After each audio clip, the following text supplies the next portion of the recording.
And I want them to see my love through you, just like I showed you my love through my son. I want you to step into that because it's going to shape and change you, but it's also going to flow through you into them. And you're going to display my character and my love for them.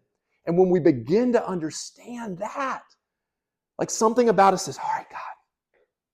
And through our will, we lay aside our will. We deny ourselves and we begin to take up the image of God. We begin to say, I'm going to live that. I'm going to lean into that. And it's hard. And what begins to happen is like there's like a tug of war going on in your soul. And you have what we call the flesh, right? Paul talks about that a lot. And the flesh is against God. But then we also have the Spirit of God in us.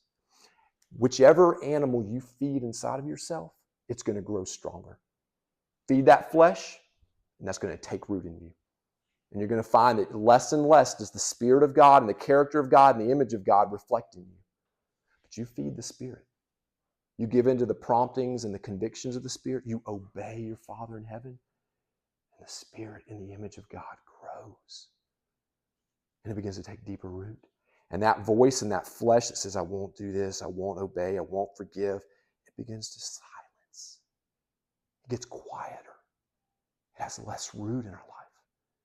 And simple denial within our lives of the flesh begins to birth something in us. Now, we're never alone as Christians. It's never sheer will. It's always God. And even in that moment, it's the Spirit of God working in you, prompting you, calling you, strengthening you.